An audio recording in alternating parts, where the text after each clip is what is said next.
This is the Kampfpanzer Project 07 Panzer E. It is a Tier 9 German Collector heavy tank that is currently undergoing testing. And I can tell you that this, while it may not look overpowered on paper, is one of the most overpowered tanks in testing currently. I've talked to about 3 different testers and all 3 of them have agreed that this vehicle is busted. One of them averaging over 4,500 damage in the tank, which is actually insane. The vehicle just features so many great capabilities going for it, and in today's video I'll be showcasing the stats, I'll be showcasing what it has, and let me know in the comments what you guys think.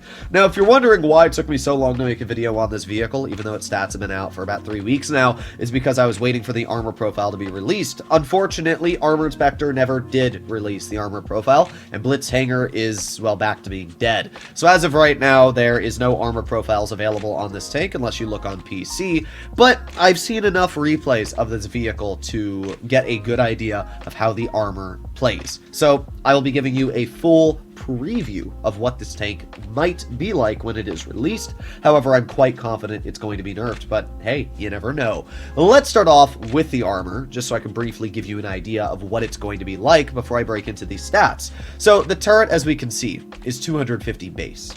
And that's right, the entire turret is 250 base. That means you're never going to cut through the mantlet, as the mantlet's additional spaced armor. So it's about 400 thick on the mantlet, and all the cheeks are completely red. Essentially think of a Concept 1B with just a larger turret. Now, it does have weak spots on the roof. It's got one big hatch right here, which you can pen, but the other side doesn't really have hatches, so I wouldn't bother shooting at that. But yes, it does have a hatch, but using 8 degrees gun depression, the hatch is almost mitigated, so it's not too much of a problem. But for the most part, the entire turret is never ever going to be penned, apart from slight weak spots here and there, basically like a Concept 1B. When it comes to the upper plate, you see this massive heat shield here? Well, that actually is a heat shield, and it's working very well. The upper plate's about 270 effective against AP and APCR, but as we know, no standard shells have about 270 pen unless you're in a VK90, so you're not going to cut through this vehicle's upper plate unless you have premium APCR. The majority of tanks shoot premium heat, so yeah, the upper plate's almost impervious for the majority of vehicles in a face hug unless you hit the edge, which is not covered by the plow.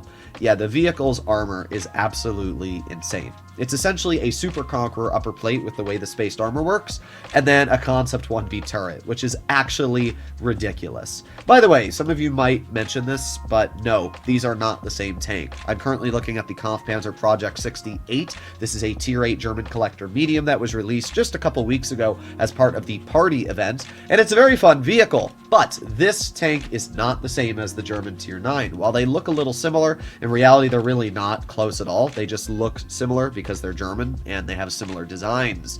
So let's take a look at the stats now that we've broken into what this vehicle's armor's like. Let's start off with the top speed, 42 kilometers per hour. That's pretty mobile, especially when you realize the tank reverses at 18. Both of those values are incredible, especially because Wargaming recently has releasing heavies that just suck on reverse speed. VZ55, 13. The Object 752 is like 4, or no, it's actually 12, I think. And then we've got the Object 452, which is like 13. It's just a lot of heavies really suck at reversing. The 777's 12 as well. So it's nice to see that finally we're starting to get back to good reverse. The only problem is this is a little too good. I feel like 15 is the sweet spot that a lot of heavies should stay at. 18 is just too much, in my opinion. But hey, the vehicle does reverse very well. It has an average speed of 32, which is pretty good, judging that it has a power to weight of 16. The vehicle weighs in at 56 tons, which is actually a lot. And when you pair that weight with the fact that it does have that heat shield on the front, I guarantee that this is going to be an excellent vehicle for ramming opponents. I mean, the thing weighs a crap ton. It's basically going to be a ROM Panzer, just turned into a heavy at that point. The vehicle's turret turns at 30 degrees a second, and the tank itself traverses at 36 degrees a second. It used to be a lot faster. I had to change some of the stats because they were a little different than what they currently are. So the vehicle used to turn at 55 a second, which is insane. Thankfully, they were changed to 36. And 36 is still really good. I mean, that's fine for the majority of situations you're in. It's really going to depend on its terrain resistances. As we've seen in the past, there are vehicles that on paper, like the VZ, have fantastic traverse speed, like 40 plus degrees, but then you go on medium terrain and it's like 20.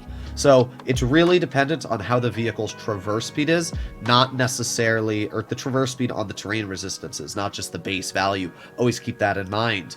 When it comes to the vehicle's damage per minute, it's 2,531. This is where it gets pretty nasty. Now, that's not amazing DPM, because you are running Rammer. I like to run Cali on a lot of my tanks, so running Cali, it's going to be about 2,300. But still, 2,300 damage is incredible for a heavy with 8 degrees of gun depression, and also fantastic armor and great mobility. It's basically a Type 68, but with just better stats, more mobility, better reverse speed everywhere.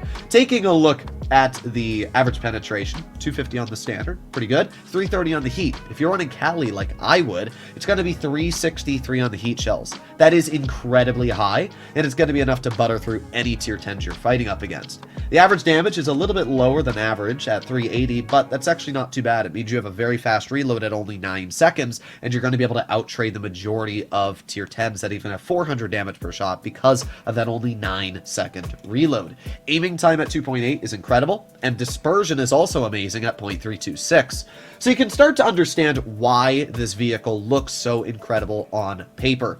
It has mobility, it has gun depression, it has DPM, it has accuracy, aiming time, and while its average damage might not be anything incredible, it is a very solid looking tank. Let's go over to Blitz really quick, and I wanted to pull out the Type 68 because I feel like the Type 68 is the closest comparison we currently have in game to what that vehicle is going to play like. So if we run improved vertical stabilizers to have 9 degrees of gun depression, which is similar to the 8 the vehicle has, we can see turret wise this is less, it's 228, and the Type 68 does have weak spots on the turret. But I want you to imagine this vehicle without weak spots on the turret and with a better upper plate, because that's really what the tank's going to be like. DPM wise, they're very similar, 2,545. Similar heat pen, 370 instead of 360 on this vehicle. We can see this is going to be about what the DPM should be on the project, but with better dispersion, half the aiming time, and mobility wise, this vehicle is slower on power to weight by quite a bit. It's slower on reverse speed by quite a bit. And the vehicle doesn't even feature that heat shield, which, as I said before, is massive. So essentially, this vehicle, which is already a super duper strong tank that I'm able to perform upwards of 3,000 average damage with 73% in, I would easily be able to go maybe 3,600 damage in a flat better version of this vehicle. You can start to understand why the project is a little stupid on paper. It's just a better version of a vehicle that is already incredible. And when you create things like this, yeah, it's going to be a little nutty. So really, it's down to what Wargaming does. If they nerf this vehicle, I think it'll be fine. All they need to nerf on this tank is the upper plate, or maybe the turret armor, make the hatches a little bit weaker, maybe make it have some sort of weak spot. I don't know. Make the upper plate weaker, maybe remove the heat shield. Do something to it that's going to make it balanced. I mean, it's fine if you want to give it really good hull down capabilities, but then make the gun have maybe 2,200 DPM base instead of 2,500. You have to have give and take. You can't just have everything. So I guess you can in this vehicle's case, but I guess we'll find out. Let me know in the comments what you guys think about this vehicle, and I'll see you all in the next one. Bye-bye.